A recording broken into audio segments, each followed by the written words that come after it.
Mother's Day is great. Mother's Day is when they, burn my toast and jump on me in bed, and I love it. It makes my heart melt. After 3 years of trying for a baby, we discovered that we were going to have twins. And we were super excited. We were going to have 2 babies. At 26 weeks, we were told I was going into labour early. It was the most frightening thing I've ever been told. When they were born, we were eager to find out. There was a bit of confusion over what sex they were, because when they're premature, everything is a little bit different. First they called out it was 2 boys, then they called out it was a boy and a girl, and then we noticed the dynamic in the room was quite strained. The doctor turned and said, "Have you chosen a name for your son?" And we said, "Yeah, his name's Jamie." And he just sat on the edge of the bed and said, "Jamie didn't make it, we've lost him." David collapsed next to me.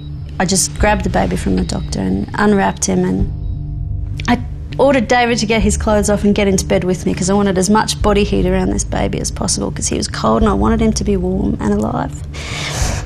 We put his skin against my skin and then I just held him close to my heart. I moved his head so that his ear would be able to hear my heart beating, and cried and cried.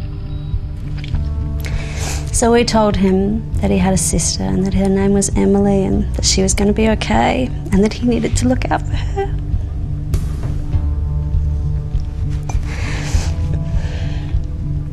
And that we had big plans for him, for his life.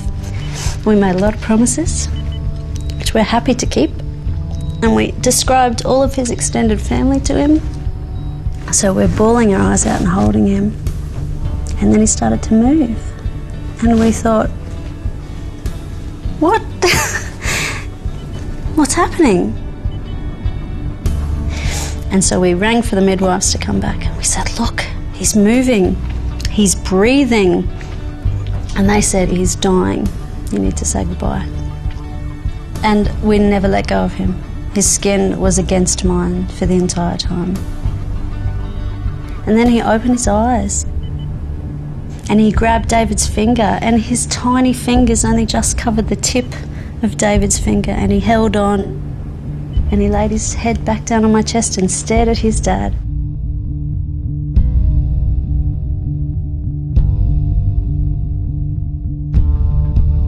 It was the most astounding and amazing thing that had ever happened. We realised it was because we had held him and because he had the body heat of his mother and father and that soft cocooning warmth. That's what had brought him back and had given him the time that he needed to live. We didn't stop touching them from the moment we got them home because we knew how valuable skin-on-skin contact was. It's what had saved his life. Sometimes when I hug them, I think I'm hugging them a bit too tight because I know how close I came to not having children. The twins are 5 in March. Our lucky little third baby, Charlie, will be 4 in April.